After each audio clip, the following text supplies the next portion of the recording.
الحمد لله نحمده ونستعينه ونستغفره ونؤمن به ونتوكل عليه ونعوذ بالله من شرور أنفسنا ومن سيئات أعمالنا من يهده الله فلا مضل له ومن يضلله فلا هادي له وأشهد أن لا إله إلا الله وحده لا شريك له وأشهد أن محمدا عبده ورسوله أما بعد الذي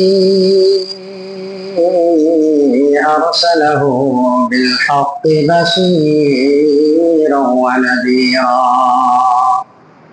وداعيا إلى الله بإذنه وسراجا منيرا أما بعد فإن خير الحديث كتاب الله وخير الهدي هدي محمد المصطفى صلى الله عليه وسلم وشر الأمور محدثاتها وكل محدثة بدعة وكل بدعة ضلالة وكل ضلالة في النار أعوذ بالله من الشيطان الرجيم بسم الله الرحمن الرحيم إن الله وملائكته يصلون على النبي يا أيها الذين آمنوا صلوا عليه وسلموا تسليما يا أيها الذين آمنوا اتقوا الله وقولوا قولا سديدا يصلح لكم أعمالكم ويغفر لكم ذنوبكم ومن يطع الله ورسوله فقد فاز فوزا عظيما بارك الله.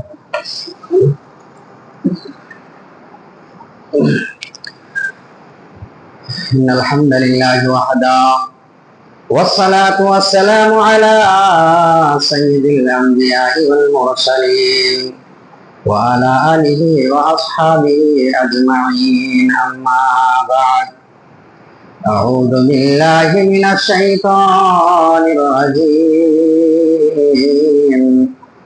بسم الله الرحمن الرحيم ظهر الفساد في البر والبحر بما كسبت أيدي الناس وقال الله تبارك وتعالى يا أيها الذين آمنوا اجتنبوا كثيرا من الظن إن بعد الظن إثم ولا تجسسوا الآية وقال النبي صلى الله عليه وسلم كل أمة معافى إلا المجاهرين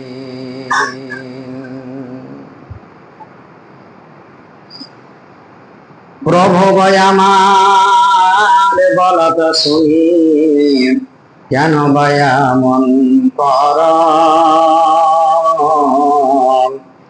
বেঈমানকে তুমি মহাচোখে রেখে তুমি ইমানদারকে মারো প্রভু আমার বলত শুনি কেন বয়া মন কর বেঈমানকে তুমি মহাচোখে রেখে তুমি ইমানদারকে মারো ভুলেও যাহারা তোমায় ডাকে না ভুলেও যাহারা তোমায় ডাকে না, তাদেরই রেখেছ সুখে। আমি 5বার কপাল টিকিয়ে তবু যে আছি দুঃখে, আমি তবু যে আছি দুঃখে। জানি আমি তুমি খুব দিবে পরকালে, ইমান রয়েছে বুকে, কিন্তু আমি যে এখন মরেছি ধোকে ধোকে, আমি যে মরেছি ধোকে ধোকে।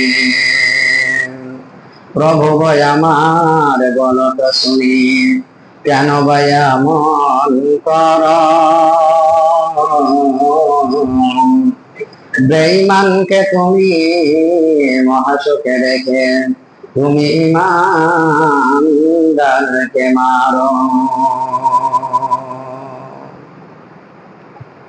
সমস্ত প্রশংসা আল্লাহ সুবহানাহু ওয়া তাআলার জন্য, যে আল্লাহ সুবহানাহু ওয়া তাআলা আমাদেরকে মানুষ হিসাবে সৃষ্টি করে দুনিয়ার বুকে পাঠিয়েছেন। শুধু তাই নয়, যে আল্লাহ রাব্বুল আলামিন তিনি সারা কুল কায়নাত তার আঙ্গুলের ইশারায় সবকিছু হয়ে থাকে। তিনি যা ইচ্ছে তিনি তাই করেন, ফাআলুল লিমা ইউরিদ। তিনি যা খুশি তাই করেন। তিনি কিছু করার জন্য কারো কোনো পারমিশন, অনুমতি, কোনো লাইসেন্স কিছু লাগে না। কোন ফায়াকুন, তিনি যা ইচ্ছে করেন তাই হয়। তিনি যা গড়ে তোলেন তা কেউ রুখতে পারে না। তিনি যে এলাকাকে ধ্বংস করে দেন সেটাও কেউ নতুন করে আর ঠিক করতে পারে না। অতএব তিনি নিজের পাওয়ারেই ফুল পাওয়ার হয়ে আছেন, সেই আল্লাহ যিনি আমার আপনার সকলের রব। সেই আল্লাহ প্রশংসা সকলে একই সঙ্গে একই সুরে জোরে সুরে বলি আলহামদুলিল্লাহ। তারপরে পরেই তারই মনোনীত, তারই নির্বাচিত, মানবের মহামানব, নবীদের সেরা নবী, নবীকুলি শিরোমণি, আকাই নামদার, তাজদারি মদিনা, জনাব আহমদ মুস্তফা মুহাম্মদ মুস্তফা, সকলেই বলে সাল্লাল্লাহু আলাইহি ওয়াসাল্লামের উপর দরুদ ও সালাম বর্ষিত হোক। আল্লাহুম্মা আমিন, আল্লাহুম্মা সাল্লি আলাইহি, আল্লাহুম্মা বারিক। সম্মানিত দিনী বাপ ভাই সকল,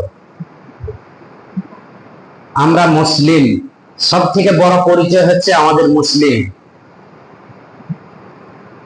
আর এই মুসলিমের উপর ভিত্তি করে কবর, আখিরাত, জান্নাত, জাহান্নাম সবকিছু বিচার হবে মুসলিমের উপর ভিত্তি করে। যে মুসলিম সে কিন্তু বেঁচে যাবে, যে নামধারী মুসলিম সে কিন্তু ফেরে পড়বে। দেখুন, একটা জিনিস খুব ভালো করে বুঝতে হবে, যারা ফেরেশতা আমরা জানি তারা পুত পবিত্র, তাদেরকে আল্লাহ রাব্বুল আলামিন নূর দিয়ে তৈরি করেছেন। তো তারা এমনই একটা জিনিস যে আল্লাহ যা বলেন তাই করে।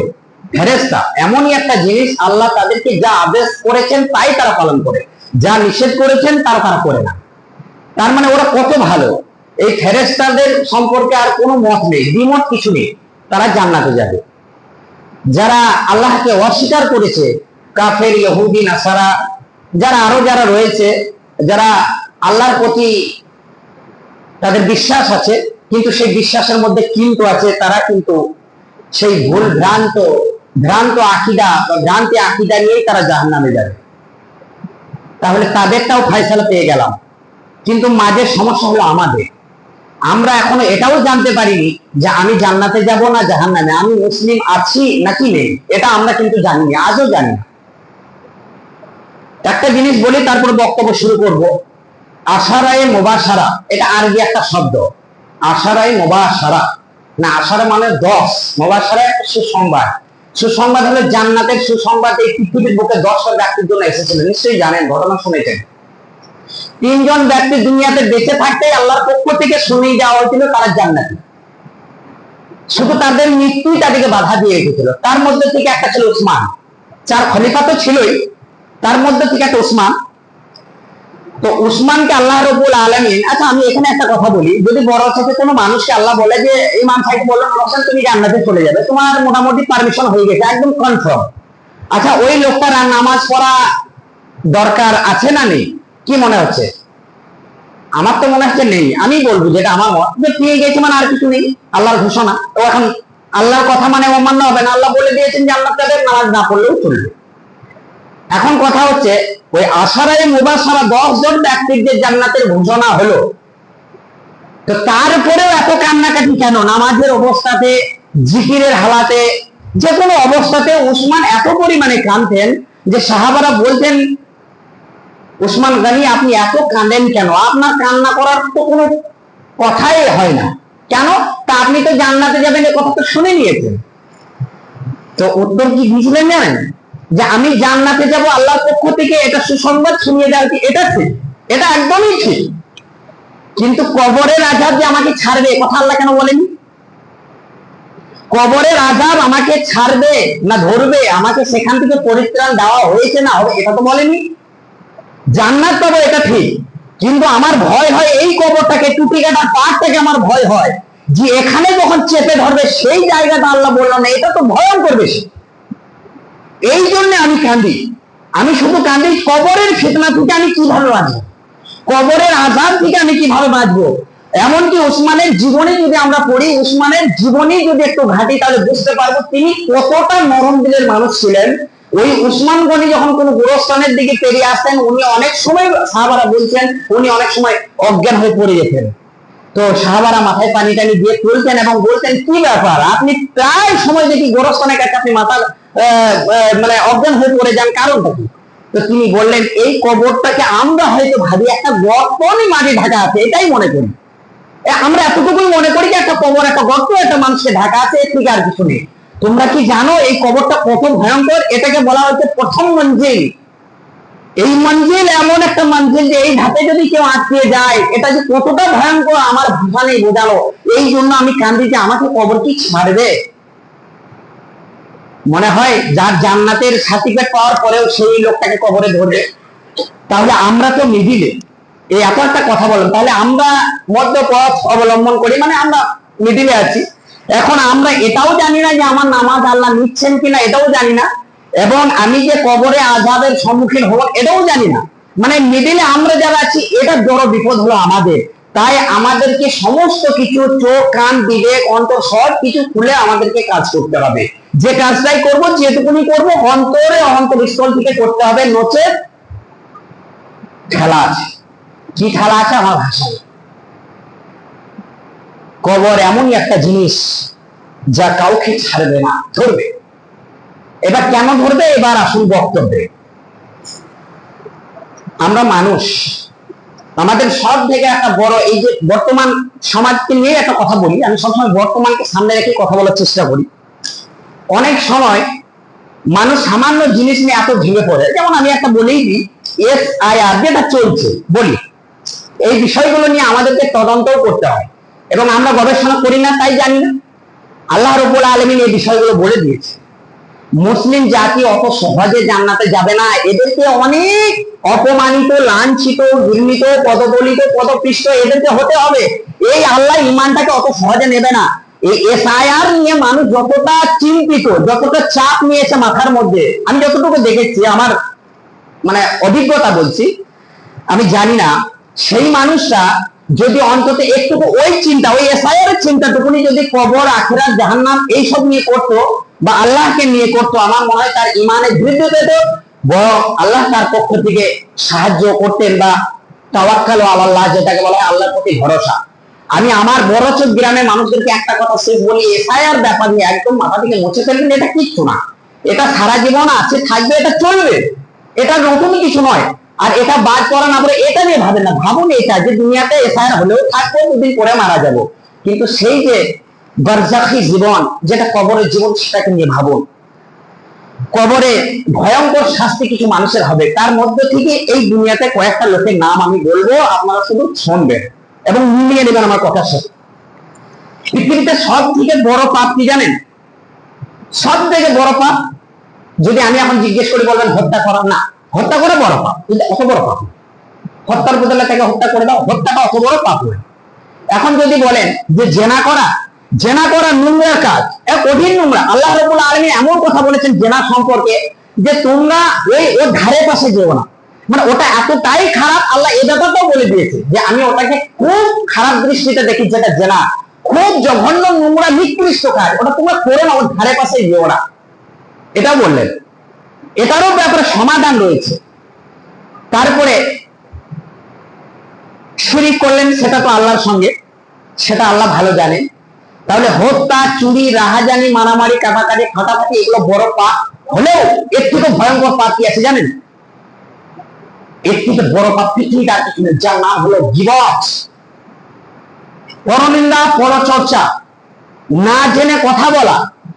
এই এই বিষয়গুলো এতটাই ভয়ঙ্কর, আমি খুব খুলে খুলে বলবো, কোনো কাজ কাম নেই, 5 মিনিট পেরিয়েও যেতে পারে। তো এই গীবত, পরনিন্দা, পরচর্চা কতটা খারাপ আমি কোরআন থেকে সূরা হুজরাতের 12 নম্বর আয়াত বাড়িতে গিয়ে দেখে নেবেন। এখন ইউটিউবে শুধু গুগলে গিয়ে বলবেন সূরা হুজরাত 12 নম্বর আয়াত, দেখা দিয়ে দেবে। তো যারা এই কাজ করে লিপ্ত, একটা হলো গীবত, পরনিন্দা, পরচর্চা, আর একটা আছে এই একই, ওরা সব খালাতো ভাই, সেটা হলো লোকের হক নষ্ট করে দেওয়া, হক। এই দুটি নিয়ে আলোচনা করব। আল্লাহ রাব্বুল আলামিন তিনি এবার বলছেন সূরা হুজরাত 12 নম্বর আয়াত, বিসমিল্লাহির রহমানির রহিম, ইয়া আইয়ুহাল্লাযীনা আমানু জাতানিবু কাসীরাম মিনাজ-জান্নি ইন্না বা'দাজ-জান্নি ওয়া লা তাজাসসাসু ওয়া লা ইয়াগতাব বা'দুকুম বা'দান আইয়ুহিব্বু আখিহি আইয়ুহিব্বু লিআখিহি মাইতাতান ফাকারিহতুমুহ। হে তারা বিশ্বাস করো যারা ঈমান এনেছো, যারা নিজেদেরকে মুসলিম বলে দাবি করো, শুনে রাখো, তোমরা কারো ব্যাপারে তোমরা গোপন বিষয়ে তোমরা সন্দেহ করো না, এবং কারো বিষয়ে তোমরা দুশমনি করো না, কারো না জেনে কথা বলো না, এবং কারো পরস্পরে তোমরা দুশমনি করো না, কারো গোপন বিষয়ে তুমি অনুসন্ধান করো না, তোমাকে সে পাওয়ার দেওয়া হয়নি। কারো বিষয়ে রাত 12টার সময় একটা লোক বেরিয়ে যাচ্ছে, আপনি ও কারণে মন্তব্য করে বসলেন, হতে পারে ওই মন্তব্যটা আপনার জাহান্নামের কারণ। ওই লোকটা কেন যাচ্ছে এটা আপনার জানা উচিত ছিল। আপনি যদি ভালো মানুষ হতেন ওই লোকটাকে দেখা করে বলতেন যে চাচা এত রাতে আমি দেখলাম কোনো বিপদ, ওই লোকটা আপনাকে বলতো সত্য মিথ্যা যাওয়া। আপনি যে ধারণা করে বসলেন, এই ধারণাটা সম্পর্কে খারাপ। এবং আল্লাহ কি বলেন, একের উপরে তোমরা হক নষ্ট করো না, আর একের উপরে মিথ্যা সাক্ষ্য দিও না। এর অনেক বিশ্লেষণ আছে, যে তোমরা গোপন বিষয়ে তালাশ করো না, এবং কারো পিছনে কথা বলো না, তোমরা কারো বিষয়ে পিছনে কথা বলো না, পশ্চাতে কোনো কথা বলিও না। এই হক নষ্ট করা আর পিছনে কথা বলা কতটা খারাপ, এবার আল্লাহ বলছেন কতটা খারাপ জিনিসটা। আমি তো সামান্য ব্যাখ্যা দিলাম। আইয়ুহিব্বু লিআখিহি মাইতাতান ফাকারিতুমু, তোমরা কি জানো এই জিনিসটা কতটা নোংরা?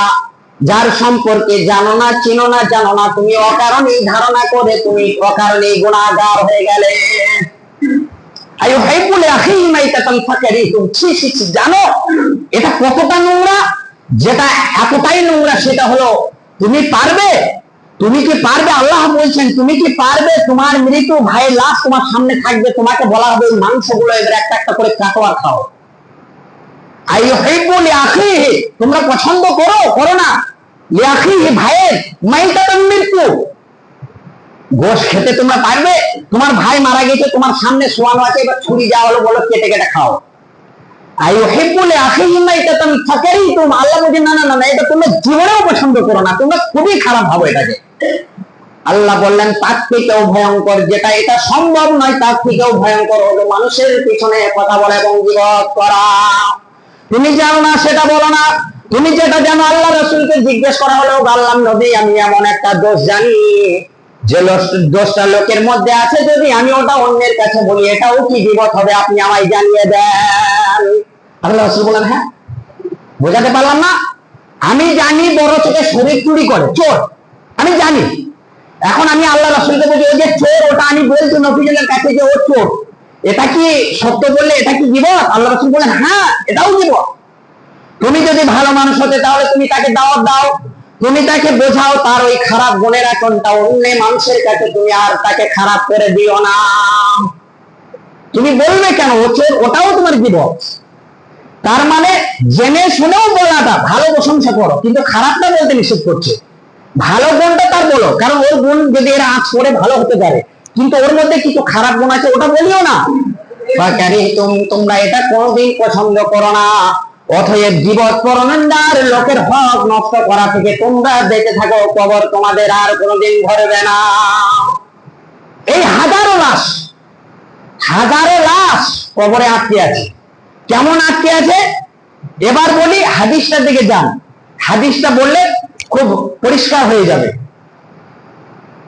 যে আল্লাহ রাসূল বলছেন যে তোমরা এই এই মৃত্যু ব্যক্তির জন্য দোয়া করো, এবং এর পক্ষ থেকে যদি কোনো ঋণ, ঋণ বলতে আপনারা কি বুঝেন? এখন ঋণ বলতে আপনারা প্রথমেই বুঝবেন যে জমি জায়গা টাকা পয়সা, না, শুধু ওটাই ঋণ নয়। ঋণ অনেক শব্দে ব্যবহার হয়েছে, এর যদি তফসিল দেখা যায় ঋণকে অনেক ভাগে ভাগ করা হয়েছে। হতে পারে ঋণ কারো হক নষ্ট করে দেওয়া, হতে পারে কারো কাছে কথা দিয়ে কথা রাখিনি, এটাও একটা ঋণ, এবং মানুষের অন্যায় করেছে ও কারণে মানুষের সাথে নোংরা ব্যবহার করেছে, এটাও হলো একটা ঋণ। তখন আল্লাহ রাসূল কি বলেন? মারা গিয়েছে, এই আমরা যেমন মোটরসাইকেল ব্যবহার করি, বাড়িতে বুটির চাবিটাকে ঝুলিয়ে দিই না, প্যারাটা ঝুলন্ত অবস্থায় থাকে, তো ওই হ্যাঙ্গিং অবস্থায় থাকে ওই লাশ গুলো। কবরে আছে অনেক লাশ যাদের শাস্তি হচ্ছে, কিসের জন্য? ক্ষমা করে দিও। কেউ করেনি, কেউ করে না ক্ষমা, কেউ করে না। আরে আমাকে ও কারণে কষ্ট দিয়েছে, আমার ব্যাপারে যা ইচ্ছে তাই করেছে, আমার মান সম্মানটাকে শেষ করে দিয়েছে, একদম আমাকে তো তুচ্ছ তাচ্ছিল্য করেছে, আমার সব শেষ করে দিয়েছে, তার ছেলে মেয়ে পরিবার সব জানে। তারপরে যখন মারা যায় লোকটি, তখন জানাজার মাঠে তার ভাই ছেলে মেয়ে থেকেও হোক, পরিবারের পক্ষ থেকে বলে আমার আব্বাকে ক্ষমা করে দেবেন। আমার তো মান সম্মান শেষ করে দিয়েছে, আমি কি করে ক্ষমা করবো?